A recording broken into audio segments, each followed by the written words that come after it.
할렐루야. 사랑하는 대강의 가족 여러분, 오늘 하루도 하나님의 말씀과 동행하는 삶이 되길 소망합니다. 오늘 함께 나눌 하나님의 말씀은 여호수아 20장 1절에서 6절 말씀입니다. 여호와께서 여호수아에게 말씀하여 이르시되 이스라엘 자손에게 말하여 이르기를 내가 모세를 통하여 너희에게 말한 도피성들을 너희를 위해 정하여 부지 중에 실수로 사람을 죽인 자를 그리로 도망하게 하라. 이는 너희를 위해 피의 보복자를 피할 곳이니라. 이 성읍들 중에 하나에 도피하는 자는 그 성읍에 들어가는 문 어귀에 서서 그 성읍의 장로들에게 자기의 사건을 말할 것이요. 그들은 그를 성읍에 받아들여 한 곳을 주어 자기들 중에 거주하게 하고 피의 보복자가 그의 뒤를 따라온다 할지라도 그들은 그 살인자를 그의 손에 내주지 말지니 이는 본래 미워함이 없이 부지 중에 그의 이웃을 죽였습니다.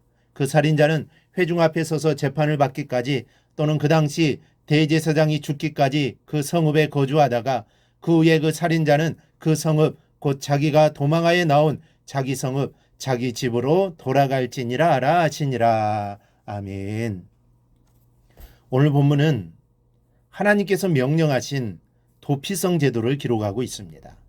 도피성은 모두 6개인데 요단 동편의 3개, 요단 서편의 3개가 있습니다.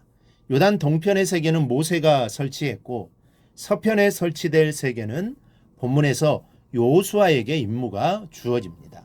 먼저 이 도피성은 부지 중에 살인한 자를 위한 제도입니다. 3절에 부지 중에 실수로 사람을 죽인 자를 그리로 도망하게 하라. 이는 너희를 위해 피의 보복자를 피할 곳이니라 라고 했습니다. 하나님의 율법에 의하면 살인한 자는 사형에 처하도록 되어 있었습니다. 그런데 문제는 부지 중에 실수로 죽인 경우입니다. 죽일 의도가 전혀 없었습니다. 그런데 그만 살인이 되고 말았습니다. 우리는 이 말씀을 통해 인간이 얼마나 나약한 존재인가를 새삼 깨닫게 됩니다. 사람은 누구든지 실수할 가능성이 있는 지극히 연약한 존재입니다.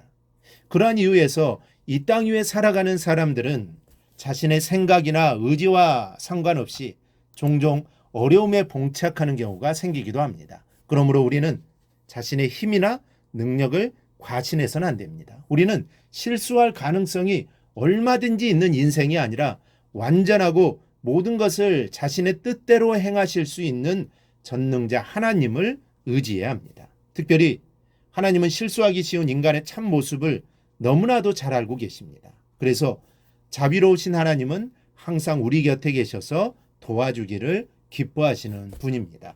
본문에서도 하나님은 부지 중에 다른 사람을 죽인 자를 그저 버리지 아니하시고 그런 상황에 부딪힐 수밖에 없는 사정을 아시고 그에게 소망을 주신 것입니다. 이럴 경우 도피성으로 피하면 목숨을 건질 수 있었습니다. 하나님께서는 부지 중에 살인한 자를 보호하시기 위해 도피성 제도를 만드신 것입니다. 그리고 보복자가 오더라도 그 손에 내어주지 말라고 하십니다.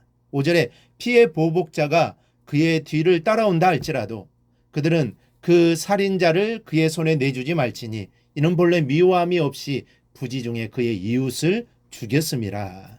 사람을 죽였으니 이 보복자가 가만히 있을 리가 없습니다. 어떻게 해서든지 원수를 갚으려고 혈안이 되지 않겠습니까? 그러나 도피성에 들어온 사람을 복수자에게 내어주는 일은 없습니다. 이것은 실수로 살인한 자의 인권을 지키려는 하나님의 엄중한 명령입니다. 그리고 도피성에 들어온 자는 재판을 받아야만 합니다. 우발적으로 살인한 자가 도피성으로 들어왔다고 다 된 것이 아닙니다. 도피성에 피신한 자는 2번의 재판을 받아야만 합니다. 첫 번째는 성에 들어갈 때 재판을 받습니다. 4절에 이 성읍들 중에 하나에 도피하는 자는 그 성읍에 들어가는 문 어귀에 서서 그 성읍의 장로들의 귀에 자기의 사건을 말할 것이요 그들은 그를 성읍에 받아들여 한 곳을 주어 자기들 중에 거주하게 하고 도피성으로 피신할 때 성문에 서서 장로들에게 자신의 사고를 고해야 합니다. 그리고 거기서 우발적인 살인이라고 인정될 때 도피성에 거하도록 해주었습니다. 2번째 재판은 회중 앞에서 공개적인 재판을 받아야만 했습니다. 6절에 보면 그 살인자는 회중 앞에 서서 재판을 받기까지라고 했습니다. 공개 재판을 반드시 거쳐야만 했습니다. 공개 재판을 하도록 명하신 까닭은 사람의 생명을 판결하는 자리이니만큼 신중하고 또 신중하게 재판하도록 하기 위함입니다. 이 자리에서 고의로 살인했다는 증거가 나오면 그는 사형에 처해졌습니다. 그러나 우발적인 살인이 입증되며 그는 도피성에 거하다가 대제사장이 죽으면 자기 집으로 보내졌습니다. 6절에 그 당시 대제사장이 죽기까지 그 성읍에 거주하다가 그 후에 그 살인자는 그 성읍 곧 자기가 도망하여 나온 자기 성읍 자기 집으로 돌아갈지니라 하라. 대제사장이 죽은 후에 비로소 살인자는 자유의 몸이 되어 고향으로 돌아갈 수 있다는 것입니다. 이것은 중요한 의미를 지니는 말씀입니다. 이는 대제사장의 죽음이 죄인에 대한 속죄물의 효력을 지니고 있음을 보여줍니다. 따라서 대제사장 대신 예수 그리스도의 죽음이 인류의 죄를 속하신 것을 예표하고 있습니다. 도피성으로 피하는 자는 형벌에서 벗어나 생명을 얻었던 것과 같이 예수 그리스도를 찾아오는 자는 주님의 보호를 받으며 생명을 얻게 되는 것을 믿으시기를 바랍니다. 우리가 하나님을 떠나면 우리에게 남는 것은 아무것도 없습니다. 안전도 없고 구원도 없고 생명도 없습니다. 그러므로 우리는 완전한 구원에 이를 때까지 이 땅에서 예수 안에 거하는 저와 여러분이 되기를 주님의 이름으로 축원합니다. 오늘 묵상한 말씀을 굳게 잡고 삶으로 실천하며 살아내는 대강의 모든 성도들이 되기를 축복합니다.